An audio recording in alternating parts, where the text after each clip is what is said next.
tardes, bienvenidos a My Economy, el espacio cripto de Radio Intereconomía. Bitcoin ahora mismo está en los 43.045 dólares. ¿Qué ha pasado? ¿Qué ha pasado? Jaja, no, ¿qué ha pasado? Jaja, no, ¿qué ha pasado? Jaja, no, ¿qué ha pasado? Hoy vamos a hablar un poco de esto, ¿no? De qué ha ocurrido. En las semanas previas a la aprobación de los ETFs de Bitcoin al contado en Estados Unidos, el precio estaba en el entorno de los 45.000. Luego ya sabéis, con esa fake news o ese hackeo que todavía no se sabe del todo qué ocurrió con la cuenta de la SEC el pasado jueves, llegó hasta los 49.000. Tenemos al índice de miedo y codicia. Mira, otra vez en codicia, pero por muy poco. Antes, cuando lo estaba mirando y estaba escribiendo esta portada, había pasado a neutral. Y es que ha bajado en estos últimos días unos 10 puntos.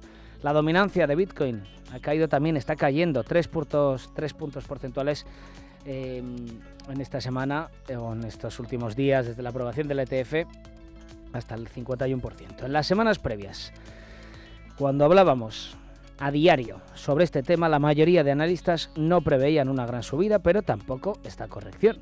Pensemos que vimos la semana pasada esa llegada hasta los 49K. Los analistas de CryptoQuant avisan de que tal vez sea un buen momento para comprar Bitcoin aprovechando esta corrección y que, oye, que la principal cripto del mercado, que Bitcoin, podría corregir, podría bajar hasta los 32.000 dólares.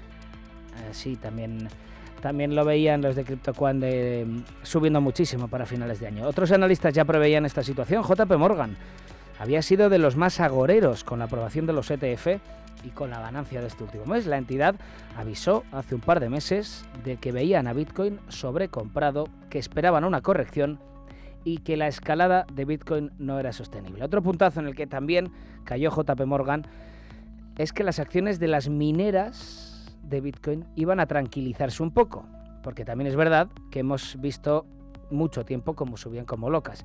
Vamos a verlas un poquito. He estado haciendo la comparativa antes del programa. He cogido la cotización del último mes, ¿vale? No cojo más porque creo que no sería una fotografía realista del momento y se nos iría un poquito de las manos. Entonces vamos a ir viendo. Marathon Digital, empresa minera estadounidense, desde su máximo de hace menos de un mes, 28 de diciembre, ha corregido casi un 40%.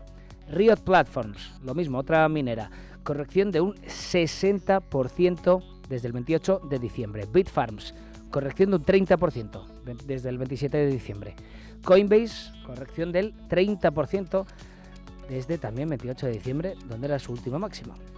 Aquí es verdad que Coinbase es un caso especial, ¿no? Las razones no tienen por qué ser las mismas. Coinbase, ya le conocéis, exchange centralizado, con sede en Estados Unidos, cotizado en el Nasdaq. Siempre hay que estar pendientes de lo que hace el regulador, de cómo les toca las narices. Y por otro lado, también hay que tener en cuenta que la mayoría de los ETFs al contado de Bitcoin que han sido aprobados tienen como custodio a Coinbase. Así que es un actor central e importantísimo. Viendo todos estos casos podemos ver un par de cosas. Coinciden en la fecha del último máximo. Si miramos el último mes, todos tienen su último máximo en la última semana de 2023, 27, 28 de diciembre. Y también vemos correcciones en la última semana. MicroStrategy también, que no es minera, pero sí una empresa de servicios de software conocida por ser la compañía con más bitcoins en cartera, pues sus acciones han caído un cuarto de su valor, de su precio en esta última semana. Por terminar de comentar el comportamiento del mercado ante esta nueva realidad, la gran ganadora, y esto está siendo interesante de ver, está siendo más bien Ethereum. Estamos pudiendo ver una rotación de capital de Bitcoin a Ether, tanto en el mercado spot como de futuros. Los inversores ya tienen el ojo puesto en una posible aprobación de ETFs al contado, pero de Ethereum, de Ethers. En cuanto a su precio, ha ganado un 10% en los últimos 7 días, un 12% en los últimos 30. La dominancia también sube poco a poco, desde el 17% que estaba hace un par de semanas, ahora está en el 19%. Y mientras la de Bitcoin baja un poquito. 2:11 de la tarde, 1:11 en las Islas Canarias. Vamos con los titulares. Solana está desarrollando su segundo teléfono móvil inteligente, pensado para la Web3. El primero fue Saga, La idea es parecida, aunque este nuevo será más barato y porque recordemos, Saga se lanzó por unos $1.000, luego bajó muchísimo de precio y luego ahora cuesta 3 veces más en eBay. Sus funciones para Web3 serán idénticas al primero, es decir, monedero cripto incorporado, software para Android, tienda de apps de aplicaciones descentralizadas. El CEO de Circle, compañía emisora de la stablecoin USDC, ya lo sabéis, avisa de que Estados Unidos podría aprobar ya este año finalmente esa normativa sobre stablecoins, sobre monedas estables. En declaraciones a la CNBC durante el foro de Davos, este foro económico mundial que comienza ahora, Jeremy Allaire ha asegurado que los esfuerzos globales de la regulación se estaban expandiendo y es probable que Estados Unidos lo siga. Cabe recordar que esta ley de claridad para las stablecoins de pago fue aprobada por el Comité de Servicios Financieros de Estados Unidos, de la Cámara de Representantes, en el 2023, pero aún debe ser aprobada finalmente por la Cámara de Representantes como tal. Seguimos, un nuevo informe de CoinGecko concluye que el 70% de las criptomonedas lanzadas durante el bull run fallaron. Estamos hablando de más de 14.000 criptos, de las más de 24.000 que se lanzaron desde el 2014. Según la firma, esta cifra tan elevada se debe en gran medida al lanzamiento de miles de meme coins. En la lista, el peor año para nuevos lanzamientos fue el 2021, casi 6.000 fracasos, y el 2022, 3.500 fracasos. Y terminamos con esta, el volumen de trading de criptomonedas tuvo un máximo histórico la semana pasada. Alcanzó la cifra récord de $17.500 millones, un aumento respecto a la media semanal de 2.000 millones de 2022. Son las 2:14 ya, la 1:14 en las Islas Canarias. Vamos a echar un vistazo a las pantallas en tiempo real. Vamos a ver la cotización de las principales criptos.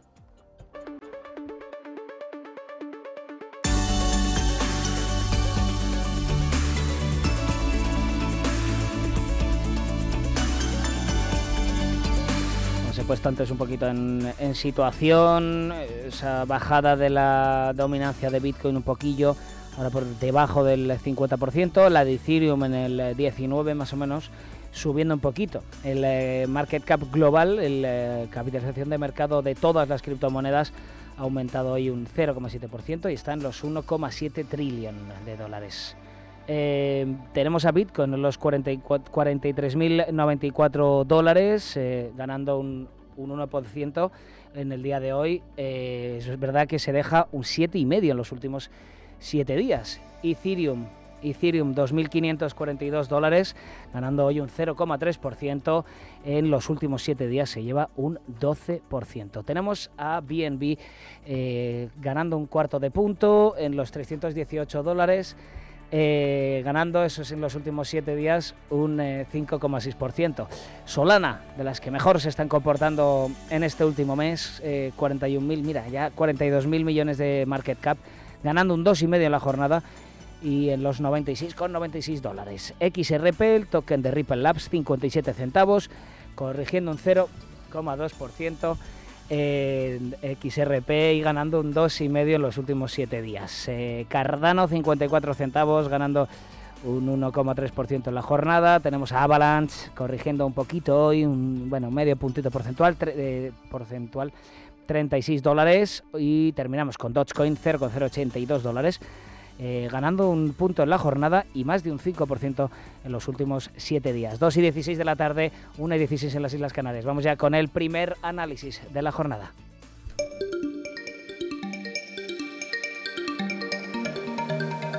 Análisis on-chain.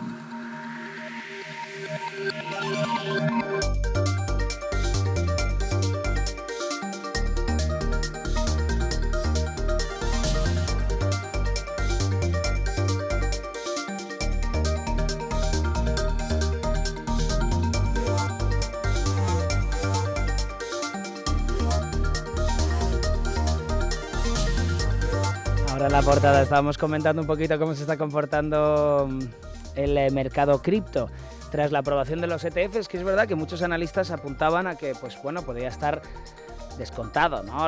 Esta aprobación de los ETFs porque se daba por hecho, pero también es verdad que no esperábamos correcciones tan importantes. Bueno, mira, en los últimos 7 días llevamos un 7,5% de corrección en Bitcoin. Así que hemos invitado hoy a un profesor del IEB, doctor en economía y cofundador de Tritemius, a Carlos Fernández, para comentar todo esto. Muy buenas tardes, Carlos. ¿Qué tal? ¿Cómo estás? Hola, muy bien. Bueno, muchas gracias por hablar hoy con nosotros. Nada, queríamos hablar un poquito, pues, justamente de qué está ocurriendo en el mercado, por qué estas correcciones. No sé si estabas de acuerdo tú con que el mercado ya había descontado de sobra la aprobación de los ETFs porque se daban por hecho, ¿no? No sé si tú estabas de acuerdo, pero ¿qué está ocurriendo ahora? Bueno, yo creo que de alguna forma lo que estamos viendo es simplemente eh, el cierre de determinadas posiciones largas, de posiciones alcistas que se habían tomado un poco por aquellos operadores más especulativos que estaban precisamente esperando la noticia, ¿no? Entonces ha llegado la noticia, se dice mucho en el sector y en el mundo cripto pues lo ha copiado también, oye, compra con el rumor y vende luego con la noticia, ¿no? Entonces, de alguna forma, esos especuladores que estaban apostando a la salida del ETF, se ha cumplido efectivamente la salida y, pues, de alguna forma lo que dicen es, oye, cierro mis posiciones, he hecho mi trade y me quedo tranquilo. Eso ha arrastrado en el mercado. Y se ve porque sobre todo lo puedes ver que en alguno de los exchanges donde suele concentrarse algo más de especulación, algunos de los más grandes, pues se ve ese cierre de posiciones, ¿no? Y que de alguna forma lo que te está diciendo es a corto plazo, esa parte más especulativa del mercado ya ha cumplido su propósito y lo que probablemente veremos seguramente es que los ETFs lo que van a dar es entrada a nuevos, digamos, a savia nueva, a nuevos inversores, probablemente con algo más de continuidad que esos especuladores de corto plazo en esta clase de activo que es el Bitcoin. Pero tardará, no es un tema de un día, claro. Claro, y ¿esperas que haya una revalorización con esta aprobación, que toda esa entrada de nuevo capital tire para arriba el precio de Bitcoin? Bueno, tiene en principio sentido. Ya sabes que en mercados financieros y las cripto no dejan de ser un mercado, es muy difícil hacer predicciones, ¿no? Especialmente sobre el futuro. Pero ahora en serio, la verdad es que, como sabes, un poco todos estamos en el mundo de las cripto esperando a este año que en el mundo tradicional de Bitcoin, pues es un año de halving, ¿vale? Con lo cual ya sabes que cada 4 años tenemos esta ceremonia de la reducción a la mitad de las recompensas, que en sí mismo históricamente siempre ha sido un momento, digamos, de kick-off para mercados Mm. alcistas de Bitcoin. Y en este año se da la doble circunstancia de que tienes este halving y a la vez mezclado con esa especie de combinación entre la mejora de la regulación para los inversores tradicionales para poder invertir en criptoactivos, regulación que estamos viendo tanto en Europa como también en alguna medida en Asia, ¿vale? Que va a permitir habilitar pues o dar más confort y más seguridad, sobre todo a los inversores más grandes, y pues también un poco el pistoletazo de salida de los ETFs en Estados Unidos, ¿no? Que también asimismo pues se suman un poco a ese interés institucional.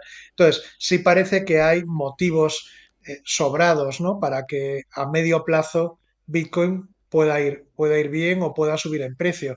De nuevo es una cuestión un poco de, en este caso, claramente de oferta y demanda y ese nuevo capital fresco que pueda entrar en Bitcoin, derivado de que, pues por ejemplo, los asesores de inversiones en Estados Unidos pues tengan un vehículo sencillo y fácil de explicar a sus clientes para poder tomar una pequeña participación dentro de su cartera en este mercado, pues de alguna forma puede ser interesante, ¿no?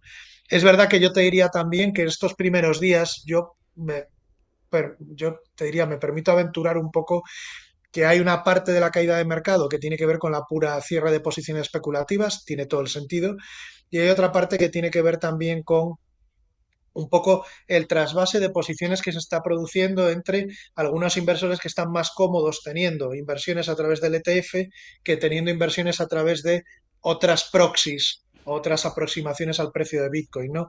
Y eso de alguna forma pues tampoco ha generado demanda neta nueva, ¿no? Que se perciba todavía, a pesar de que ha habido entradas de miles de millones de dólares en los ETFs. Es un poco trasvase de Mm. clientes ya existentes en el mercado.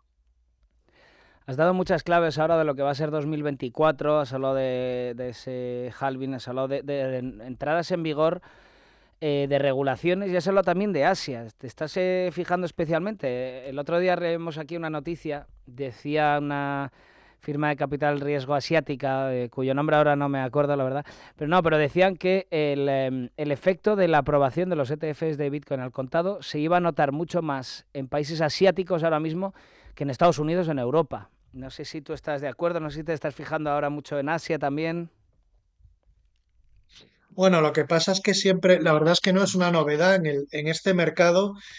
Asia tiene un papel importante desde siempre y una parte importante también de los emprendedores, de los proyectos en este mundo de las criptomonedas y de blockchain en general está en Asia, ¿no? Entonces, es normal pensar en Asia y mirar para Asia, pero no es algo que sea diferencial en este momento respecto a otros años, ¿no? Es verdad que la aprobación de los ETFs en Estados Unidos abre la puerta a grandes inversores que no solamente están en Estados Unidos para tomar esa participación en productos regulados, supervisados, con el sello de la SEC y que tienen todos los parabienes para ser invertibles por parte de grandes planes de pensiones y grandes inversores institucionales, ¿no? De los cuales tenemos en Europa, en Estados Unidos y en Asia. Pero yo te llamaría la atención sobre el efecto que va a tener, por ejemplo, sobre los asesores de inversiones independientes en Estados Unidos, ¿no? Una especie de, lo que diríamos, los EAFIs estadounidenses, ¿vale? Que tienen sus carteras de clientes que estaban deseando tener un vehículo relativamente cómodo, no para hacer locuras e invertir en unas cantidades desproporcionadas de dinero en Bitcoin, pero sí, tú sabes, la gente que hace diversificación o estructuración de asset allocation en cartera, para esas nuevas clases de activos que diversifican y que pueden ser interesantes en rentabilidad-riesgo, pues poner una pequeña parte, ¿no? Y están hablando de poner participaciones entre un 1 y un 3% del total de la cartera de estos inversores, ¿no? Donde luego, obviamente, mirarán el perfil de riesgo, inversores más conservadores, menos cantidad, pero de alguna forma eso abre una oportunidad que ahora mismo estos agentes, estos asesores independientes no tenían disponible. Y ellos, de alguna forma, tienen muchos inversores. O sea, yo creo que ahí habrá movimiento en el propio Estados Unidos. No tenemos que esperar. El movimiento es global, los ETFs en Estados Unidos se compran desde muchas partes del mundo, ¿no? Pero, pero es verdad que en el propio Estados Unidos hay mercado suficiente. O sea, lo vamos a ver. Y ya te digo, lo de Asia no es un tema nuevo, es un tema recurrente. eh, y de hecho, una buena parte de los emprendedores están en países asiáticos y está muy bien también, muy correlacionado con el tamaño de Asia respecto al mundo en población, en PIB, etcétera. O sea, no es nada, no es algo extraordinario, digamos.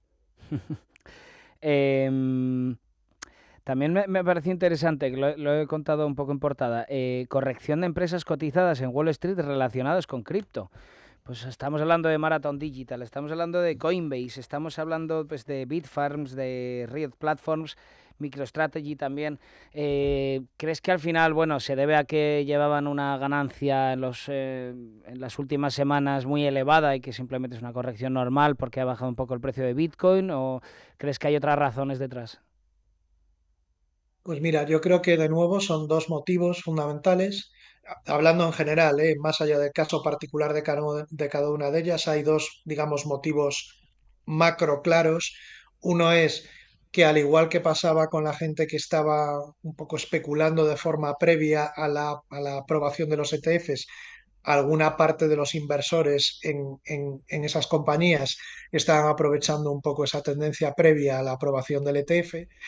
Pero hay otra parte que yo creo que tiene más fondo y que tiene un cierto sentido, que tiene que ver con que hasta ahora muchos inversores institucionales que no podían comprar Bitcoin directamente porque simplemente lo tenían prohibido por sus propios mandatos, ¿vale? Porque no tenían una forma regulada y apropiada para comprar Bitcoin, estaban utilizando proxies, aproximaciones al precio de Bitcoin, como podía ser algunas cotizadas que representasen o que tuviesen una correlación con Bitcoin, que nunca sería perfecta, pero es mejor que no tener nada.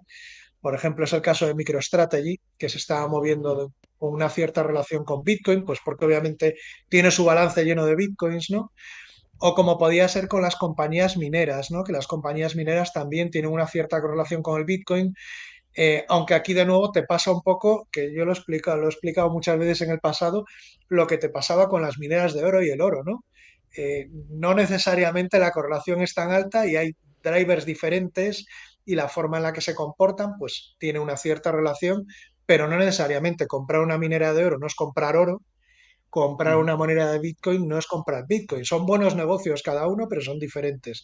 Entonces, muchos de estos inversores, ante la aparición de un producto barato, de acceso, simple y que me replica de forma casi perfecta el precio de Bitcoin, lo que van a hacer es vender sus posiciones en estos productos para tener la aproximación más clara de beta, o sea, más directa de mercado, que es lo que estaban buscando. Y eso es lo que yo creo, sinceramente, que se está produciendo en el mercado de compañías relacionadas con el mundo Bitcoin. Muy buena esta respuesta, me ha encantado. También movimientos estamos viendo últimamente hacia Ether, desde Bitcoin y desde fuera del mercado cripto. Hemos visto un aumento de la dominancia estos últimos días, un par de puntillos porcentuales, pero ya es dentro de Ethereum. Vemos un aumento de su market cap. Vemos un aumento al final también de su precio y del interés que está viendo. ¿Crees que la gente ahora los inversores están fijándose o están imaginándose un posible futuro en el que se aprueben unos ETFs de Ethereum al contado? Sí, sí, sí. Bueno, ya sabes que hay rumores bueno, hay expedientes abiertos y hay rumores de una posible aprobación que obviamente dependerán, no depende de nosotros, depende de nuevo de la SEC, que nos puede tener entretenidos una temporada, pero aquí hay rumores de posible aprobación, tal vez en abril o en mayo, ya veremos, de los primeros ETFs spot sobre Ethereum, es decir, que puedan invertir en Ethereum igual que estos ETFs que se han aprobado de Bitcoin. Eh, y es verdad que lo que se ha producido en términos del movimiento de precios, que es una cosa que hemos visto, o sea, que es una cosa que no sorprende, lo hemos visto en otros mercados, ¿no? Siempre un momento cuando lo puedes analizar a posteriori es, piensa que Bitcoin contra Ethereum lleva una revalorización muy importante en el último año, te diría año y un mes casi, ¿no? En términos relativos, Bitcoin se había apreciado contra Ethereum, ¿vale? De alguna forma eso ha venido derivado en una parte, y esto hay una explicación tradicional de otros ciclos de nuestro mundo más de las cripto, que es que en una primera fase de mercado de recuperación lo que suele pasar es que la primera, digamos, o la primera moneda que se mueve, o el primer criptoactivo que se mueve con más claridad es el Bitcoin, ¿no? Pensando en los grandes. Esto tiene como siempre eh, excepciones y cada año es diferente, ¿no? Pero en este parecería que empezamos en 2023 un nuevo ciclo alcista, todo esto entrecomillado, ¿vale? Y por tanto, en esa tradición de los ciclos alcistas de cripto, la primera que se suele mover es Bitcoin. Y después solemos pasar a eso que tú habrás hablado en algún otro programa de la temporada de altcoins, ¿no? Cuando de repente ya Bitcoin es su primer alcista y se empieza un periodo donde otras cripto empiezan a hacerlo bien, ¿no? Históricamente tampoco hemos tenido tantos ciclos, eso ha pasado históricamente con Ethereum y otras monedas en el pasado, y ahora pues parte de la explicación podría venir derivado de eso, ¿no? De que en el último año ha habido ese movimiento más de Bitcoin contra Ethereum y contra todo lo demás. Pero es verdad que además este año teníamos el tema de la aprobación de los ETFs como un punto añadido. Es decir, se aprobaban los ETFs, entonces había como más ruido sobre ese relativo entre Bitcoin y todo lo demás. De ahí la dominancia un poco que no quiero decir que se haya pasado un poco de la raya, porque nunca puedes decir dónde están los niveles, pero sí ha llevado a unos niveles que no habíamos visto en bastante tiempo, ¿no? De dominancia en concreto y de relativo entre Bitcoin y Ethereum, ¿no? Que llevaban un cierto equilibrio bastante tiempo. Entonces, esta reacción ha sido bastante virulenta, pero parece bastante natural, ¿no? De cierta recuperación de Ether contra Bitcoin. Y luego está el otro componente que tú apuntabas de un posible ETF sobre Ethereum que podría desviar parte de la atención en exceso ahora sobre Ethereum en los próximos meses, ¿no? Siempre pensando en ese relativo que puedes analizar y es interesante verlo. Es interesante, estaremos ahí muy pendientes porque eso, vamos, sí que tirará un poco del mercado. Por hablarte, o sea, hemos hablado un poco mercado pues en todo el mundo, pero te quiero preguntar un poco por el caso español, porque eres cofundador de Tritemius, empresa que invierte en startups, que impulsa otras en Web3. Habéis lanzado recientemente un fondo. Entonces te pregunto, ¿en qué os estáis fijando desde Tritemius? ¿Qué esperas del mercado cripto, del sector cripto? no sé si es solo en España, pero bueno, en España y si quieres más sentido más genérico en Europa. Pues mira, este es un fondo un poco particular porque realmente es un fondo de capital riesgo, es un fondo de venture capital, ¿vale? Con lo cual nosotros lo que vamos a invertir es en compañías, en empresas, no en tokens, salvo que sean acciones tokenizadas de empresas, que podría ser, ¿vale? Pero eso lo dejamos para otro día. Entonces, vamos a invertir en las acciones o en las participaciones de startups, de compañías que estén en una situación un poco inicial, ¿vale? Lo llamamos en una fase, se llama de pre-seed, seed, o sea, en estas fases donde casi los fundadores están juntos, tienen a lo mejor algún angel investor que ya lo está acompañando, pero todavía están empezando a montar su producto. Y nuestro objetivo son compañías del sector de Web3, no solamente mundo específicamente cripto, sino tecnología blockchain Web3, ¿vale? Y también un poquito de gaming, ¿vale? Hasta un 20% del fondo va a poder estar invertido en gaming sin que necesariamente sea gaming vinculado con el mundo Web3, aunque ahí hay un tema que si quieres podemos comentar otro día más en detalle, que hay una intersección potente, ¿no? En el sector de gaming y Web3, ¿no? Porque tiene sentido en el tema de incentivos. Entonces, el fondo realmente va a invertir en empresas, no es tanto para España, sino para el conjunto de Europa y también tenemos posibilidad de invertir una parte de nuestra cartera en Latinoamérica y vamos a ir, pues oye, desplegando los proyectos. Creemos que hay oportunidades a varios niveles, en infraestructura, también oportunidades más de, de sector de consumo, en plataformas, en gaming, por supuesto. O sea, hay varias verticales, pero sobre todo ahora mismo lo que estamos viendo estamos esperando recibir pues los pitch, las opciones de las startups que quieran empezar a ser analizadas, ¿no? Y empezaremos a invertir, digamos, poco a poco a lo largo del año. Es un proceso más lento, no tiene nada que ver con esta parte más especulativa de corto plazo de estar Ujú. haciendo trading con cripto. Pues entraremos más en detalle en otra ocasión, que me he quedado ya sin tiempo. Ya me has dejado con las ganas hablar de Gaming Web 3, también de acciones tokenizadas, también de esos proyectos más en particular.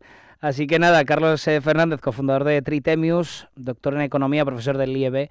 Te aplazo a hablar estos temas en otra ocasión, dentro de poco tiempo. Gracias por esta intervención hoy. Claro que sí, un abrazo. Un abrazo. Estamos aquí con Jesús Pérez, fundador de Criptoplaza, advisor de Fondo Cripto en Luxemburgo. ¿Qué tal? Muy buenas tardes. Muy buenas tardes. Pues nada, encantados de tenerte siempre, como siempre, aquí en persona. Encantado. Inicio de año. Ha sido interesante ver la corrección estos días de Bitcoin, porque ahora vamos a entrar un poco en el otro tema que vamos a tratar en particular, que es el restaking de Ethereum, que me parece muy interesante porque me parece un poco difícil de entender, además, que estos son los conceptos más chulos. Pero ¿qué está ocurriendo estos días con Bitcoin? ¿Cuál es tu parecer? Bueno, llevábamos una subida muy importante porque realmente sobre todo desde que BlackRock creo que fue el punto sobre todo de inflexión, de alguna manera envió su solicitud de ETF que finalmente, como sabéis, ha sido aprobado. Pues yo creo que ahí se desarrolló un rally que ha sido muy importante. No hay que olvidar que Bitcoin, pues el año pasado creo que acabó un 150% de rentabilidad desde el principio. Bueno, creo que todo ese movimiento en parte anticipaba un poco la noticia o lo que se esperaba cada vez más real de que se aprobaran esos ETFs, que yo creo que van a tener un impacto de largo plazo. Y bueno, pues toda la gente que se estaba adelantando probablemente a ese evento, cuando pasó, pues muy habitual también en mercados, que la gente de alguna manera realice esas ganancias latentes de haber apostado un poco por ese evento. Yo creo que eso es lo que está pasando. De hecho, justo veíamos nada más al confirmarse la noticia de los ETFs de hace una semana, veíamos justo que parecía que subía mucho Ethereum con respecto a Bitcoin, porque parece ser que la apuesta que se está haciendo ahora es que el siguiente ETF puede ser Ethereum y hay gente que ya está. Pero bueno, yo creo que son cosas un poco más de corto plazo. Creo que de largo plazo, pues evidentemente, aunque se puedan anticipar estas noticias, creo que lo importante es que estamos viendo mucho flujo de capital en estos ETFs. El segundo día no bajó tampoco mucho, vimos el primer día casi 5 billions de actividad, y yo creo que bueno que el impacto que va a tener sobre todo, y yo creo que va a ser en esos esa gente que hace, como si dijéramos, que aconseja, esos advisors financieros que llaman en Estados Unidos, que son los que te aconsejan invertir en cierto tipo o te perfilan carteras en función del riesgo, creo que ya van a tener esa herramienta para poder recomendarlo. Eso no va a pasar al día siguiente del ETF, pero yo creo que sí que de alguna manera ya va a ser un activo que va a estar de alguna manera dentro del conjunto de activos que se puede invertir, y que no hay que olvidar que ha sido el mejor activo de la última década y que no ha sido capaz de, no ha sido fácil invertir en él, y ahora por lo menos yo creo que ya está legitimado, está con un ETF como otros cualquiera, y además se está convirtiendo en unos ETFs con más volumen. Lo que estamos viendo también mucho, pues como decías también, movimiento hacia Ethereum. Ya muchos inversores pensando que que lo próximo que veremos serán los ETFs spot de Ethereum, pero hoy nos queremos centrar un poco más en el restaking. Entonces, vamos a ir por partes, porque ya he leído algunos titulares, por ejemplo, del restaking podría ser lo más importante de este 2024 en el ecosistema cripto, por ejemplo. Así que vamos por partes. Hemos hablado aquí de staking. Creo que, pues el POS... muchos ya lo conocen de nuestros oyentes. El Liquid también hemos hablado aquí, si quieres lo recordamos porque muchos oyentes también les bailará el concepto. Pero vamos un poquito más allá. Sí, vamos a ir un poco restaking. Justo, vamos a hablar un poco de lo que es el staking. Al final estas redes públicas se basan en un montón de validadores que se llaman, que lo que hacen básicamente es hacer que estas redes no se caigan. Esto es lo que cuando, por ejemplo, en Ethereum, antes, hay algunas redes que están basadas en prueba de trabajo, donde tienes que poner ordenadores muy potentes para que de alguna manera se compita por quién da esa seguridad a la red, y entonces, pues, como bien sabéis, pues los mineros que se llaman en Bitcoin se entregan recompensas, y luego hay otras redes, por ejemplo, Ethereum, que han migrado de esas pruebas de mucho cálculo computacional a algo que es staking, que ya no tiene tanto, ya solo emplea el cálculo computacional o las máquinas que son necesarias, ya no se compite a ver quién pone más. ¿Quién tiene más hierros, ¿no? A ver quién tiene más hierros, sino que se compite más por quién pone más activos, de alguna manera haciendo de colateral de esta actividad. Entonces, por eso se llama en stake. De alguna manera es una prueba de poner activos en concreto de la red de Ethereum, que se ponen como una especie de garantía, de tal manera que si tú este tipo de actividad que necesita la red para ir de alguna manera validando toda la actividad que se hace, pues si haces algo incorrecto o intentas de alguna manera hacer algo que pueda de alguna manera hackear el sistema, pues entonces esas garantías se te penaliza con ellas, es lo que se llama slash. Solo pierdes cuando intentas hacer algo incorrecto, ¿verdad? No hay una posibilidad de perder esos... En el caso de Ethereum creo que eran 32 Ethers que tienes que bloquear.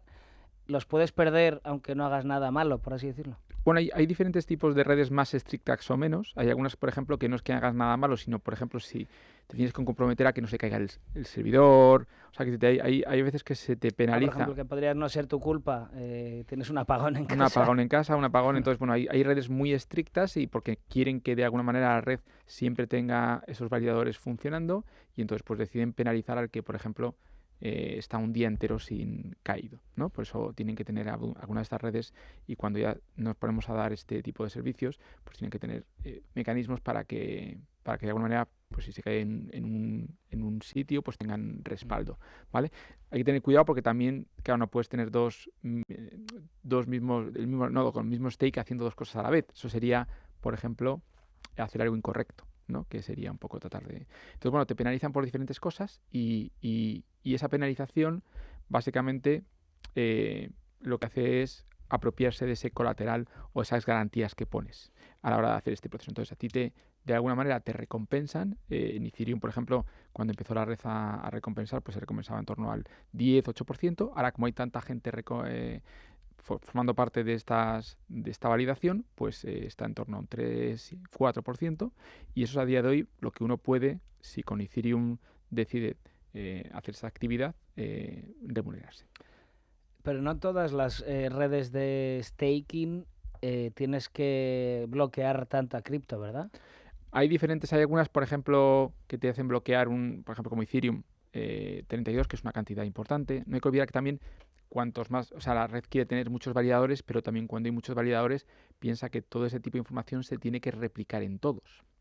Es decir, que al final el ancho de banda de comunicaciones se amplía. Hay algunas redes que, por ejemplo, no quieren que eso pase porque quieren ser más eficientes y entonces pues ponen una restricción. A lo mejor los 50 o los 100 variadores que más capital pongan son los únicos que van a estar activos, ¿vale?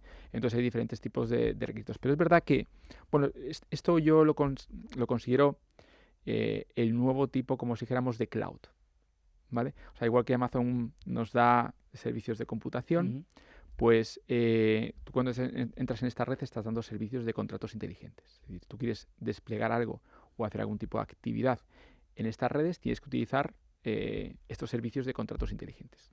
Entonces, bueno, pues tú estás dando un servicio. Entonces, bueno, hay mucha gente ya que se está especializando en tener sus ordenadores y de alguna manera invertir para tener eso y poder recibir una participación que sería pues, como si estuvieras ofreciendo ese servicio de cloud, o sea, como si tuvieras una especie de, como si dijéramos, de servidor en tu casa y tú ganarás por eso.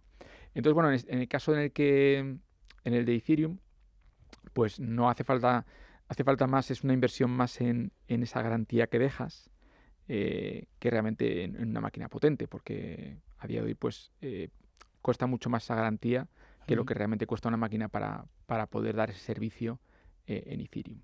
Y claro, esto al final implica un coste de oportunidad alto, porque tienes que tener 80.000 euros, que encima, bueno, pues como oscila Ethereum, pues están invertidos, que bueno, si tú eres inversor de Ethereum, pues no pasa nada, pero realmente tienes que tener una inversión importante y con eso no puedes hacer nada. No hay que olvidar que hay otros protocolos que te ofrecen a veces más de un 3% de rentabilidad que lo que es el staking.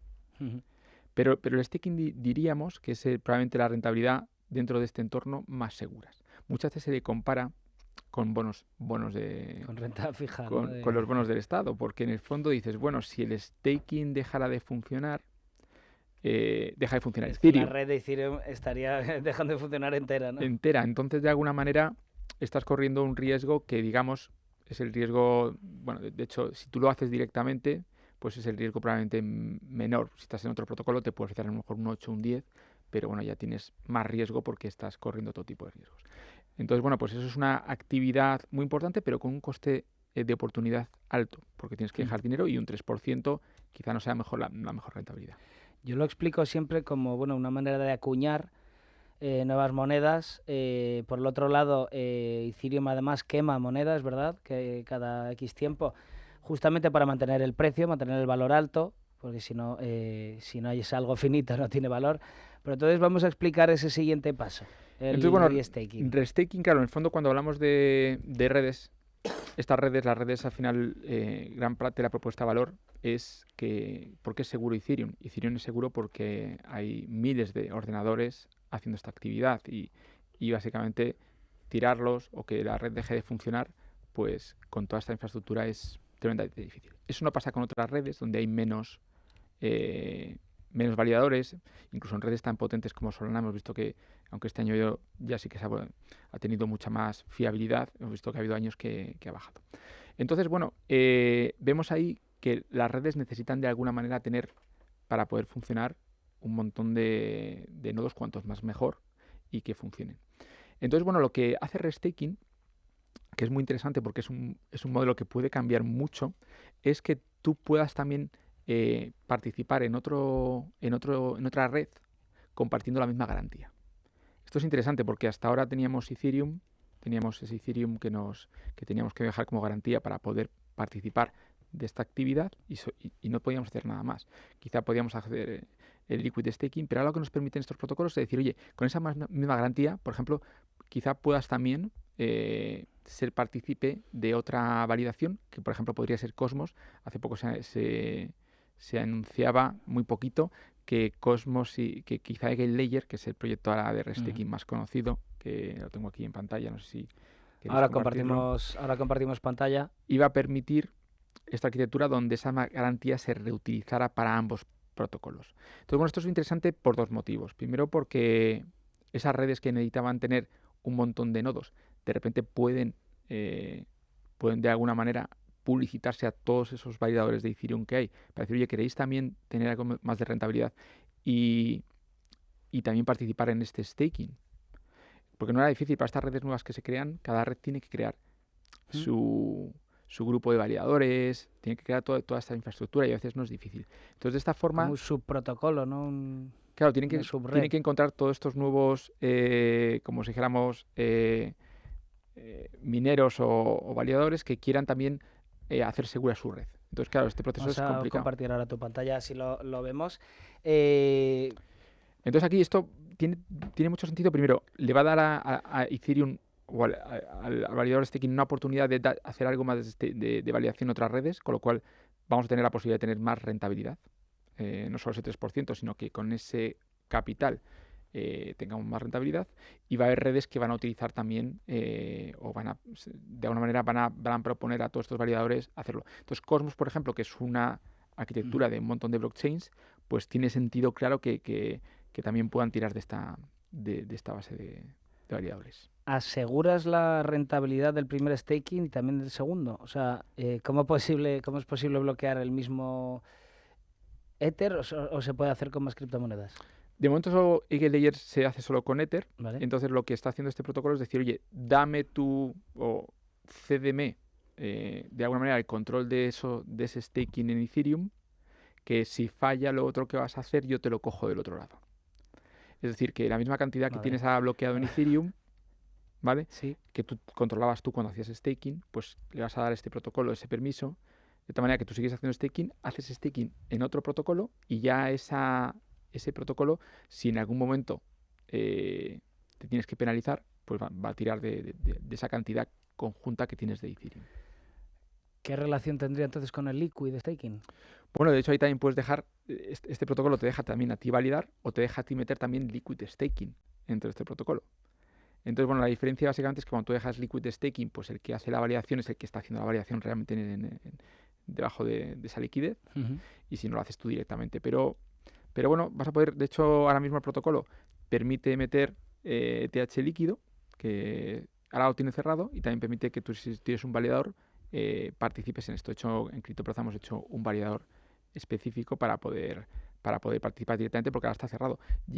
Han conseguido casi un billón a día de hoy de capital que quiere de alguna manera explorar el poder validar otro tipo de protocolos, otro tipo de proyectos. O sea, hay un billón ahora mismo esperando dentro del restaking. Sí, y podrá ser podrá ser para otro tipo de redes, o podrá ser para cosas como oráculos, como cualquier cosa que quiera tener también de alguna manera esa garantía utilizada para otro. Entonces, bueno, yo creo que es un protocolo que va a cambiar, que tiene mucho impacto, va a dar más utilidad, por supuesto, a Ethereum. También es un riesgo para Ethereum, porque si todo el mundo de Ethereum decidiera, por ejemplo, garantizar otra red y esa red falla, de repente se va a penalizar a todo ese Ethereum, se sacaría. Entonces, bueno, ha habido mucho debate en torno a este tipo de cosas, pero bueno, al final creo que es muy interesante porque, porque lo que estamos diciendo es que vamos a crear mecanismos para que haya más posibilidades de que la gente que está dando esta seguridad a estas redes públicas pueda ir más allá de Ethereum a más redes. Entonces, bueno, yo creo que desde luego para mí esto va a ser un gran... O sea, el hecho de tener redes públicas implica al final tener un montón de gente que haga validación. Esto va a estar, como si dijéramos, disponible de forma fácil para mucha gente, y ese Amazon Web Service de nueva generación pues va a ser algo que vamos a poder cada uno también proporcionar. Y creo que esto es una rentabilidad que va a ser muy importante, sobre todo porque estamos viendo que cada vez más aplicaciones se despliegan en estas redes públicas. Entonces, claro, va a haber mucha más rentabilidad cada vez que una aplicación utilizando estas redes paga a estos validadores una parte. Entonces yo creo que esto va a ser un gran sector. Y yo creo que el staking entra también a facilitar, a hacerlo más eficiente. Porque ese mismo capital, es verdad que con más riesgos, pero vamos a poder utilizarlo, con lo cual vamos a poder ir desde un riesgo a lo mejor de un 3-4% solo haciendo staking en Ethereum, hasta cosas que nos pueden plantear 15 o 20, eso sí, haciendo quizás validación en otro tipo de redes, donde tenemos que estar seguros de que no nos van a penalizar. Más riesgos, es cierto, pero más rentabilidad. Ahora mismo, capitalización de mercado, si quieres ve compartiendo y te voy preguntando mientras que nos quedan pocos minutos. Capitalización de mercado, 303.000 millones, Ethereum. ¿Cómo podemos saber, para los oyentes que estén interesados en conocer ese dato, cómo podemos saber cuánto está stakeado? Bueno, hay un par de... La Bake Chain, a ver si lo puedo poner ahora. Hay varias... bueno, hay varios sitios, muchos sitios que te dicen exactamente el Ethereum stackeado. Y no es mucho, no es una de las redes que más staking tenga realmente. De hecho, generalmente, a ver si encuentro un poco el dato. Perdón, te tendría que haber avisado, pero es que me acaba de venir y digo, joder, Sí. me interesa saberlo. Mira, aquí está, creo que lo tengo, es el Launchpad, creo que aquí te dan ya datos de dónde... Mira, aquí está. Actualmente, bueno, a todo la rentabilidad es un 3,62%, 69%. Hay actualmente un 28 millones de Ethereum stackeados, que estaría en torno, yo creo en rentabilidad, como son 120, estaríamos hablando de un 25%, no exactamente, no sé ahora mismo cuál sería la... 28 millones. Pero son 28 millones, si son 120 millones, entonces, bueno, pues estaríamos en torno entre un 25 y un 30% de staking, que no es mucho porque hay redes que tienen pues 60, 70... Si son 28 millones, son menos, ¿no? Es menos, porque hay 120 millones de emitidos de Ethereum, con lo cual estamos hablando pues de un 24, a lo mejor 20. No sé exactamente el dato, pero... Yo pensaba que iba a ser más, la verdad. No es mucho, y esto también habla un poco de, bueno, pues de que realmente la demanda quizá para staking puede también ser una parte importante de la subida de precio de Ethereum. Si Ethereum se convierte en un activo mucho más rentable, y esto puede ser desde luego una palanca para ello, pues puede ser evidentemente también una palanca de demanda de... Entonces, ¿crees que nos vamos a centrar mucho este año en este re-staking de Ethereum? Sí, yo creo este que 2024. Yo creo que este año, a ver, Bitcoin ya se ha consolidado como un activo. De hecho, incluso en Bitcoin vamos a ver DeFi, vamos a ver cosas de... Yo creo que lo que está claro es que estas redes van a cada vez ser utilizadas para desplegar más aplicaciones. Hemos visto pagos, estamos viendo ahora gaming, que empieza también a desarrollarse quizá en redes menos caras. Hemos visto también, por ejemplo, estamos viendo las redes sociales de nueva generación. Estamos viendo cosas de NFTs. Bueno, yo creo que vamos a ver un montón de servicios que van a encontrar en estas redes públicas un mejor sitio para ejecutarse. Porque se integra mucho mejor, porque hay mucha más capacidad de hacer integraciones en aplicaciones. Y esto, evidentemente, Ethereum va a pasar por ahí, las L2. Un día tenemos que hablar de escalabilidad. Solana, por supuesto. Hemos visto Cosmos ahora, por ejemplo, también. Estamos viendo, por ejemplo, Avalanche también. Yo creo que se va a imponer de alguna manera, muy probablemente, este entorno para un montón de aplicaciones, porque creo que tiene mucho sentido. Importante ese punto de la escalabilidad. Me lo apunto para hablarlo otro día, porque es verdad que al final muchas redes tienen a mucho inversor justamente por eso, ¿no? Es que al final, cuando estamos viendo que hay muchas ventajas competitivas de ejecutarse en este entorno de redes públicas, y eso es lo que creo que es la gran propuesta de valor de este sector. Entonces, claro, ya hemos llegado a un punto donde Ethereum se ha congestionado, donde hay una demanda tremenda para desarrollar aplicaciones en estas redes. Entonces, claro, una red social, imagínate la cantidad de demanda que tiene de fotos, de datos, de usuarios. Claro. Entonces, en las redes que tenemos ahora, como Ethereum, que son unas redes pues que son limitadas. Cada movimiento demasiado caro, ¿no? Sí, entonces ahí es donde se está de alguna manera intentando entender cómo es esa arquitectura, no perdiendo esa neutralidad, no perdiendo esa seguridad, pues permite más escalabilidad. Ahí hay un montón de soluciones. Creo que las L2, las AppChains también van a entrar. Creo que un día es interesante porque yo creo que aquí es donde se está debatiendo un poco, y lo que vamos a ver los próximos 2 años. Primero, creo que va a haber una gran innovación en todas estas redes, y luego creo que cada vez vamos a estar más en este entorno web 3.0 que llaman. Y cuando hablamos de eso es que esa aplicación utiliza redes públicas de blockchain. Pues ya nos hemos quedado sin tiempo. Nos vemos el martes que viene. Jesús Pérez, fundador de CryptoPlaza, advisor de Fondo Cripto en Luxemburgo. Y nos quedamos con eso apuntado. Escalabilidad, para otro día tratarlo en profundidad aquí en este espacio. Fenomenal. Muchas gracias. Un abrazo. Y nosotros nada, volvemos mañana a las 2 de la tarde, a la 1 en Canarias, ya sabéis, y seguidnos en YouTube, que ponemos siempre vídeos de todas estas intervenciones. Adiós, muy buena tarde.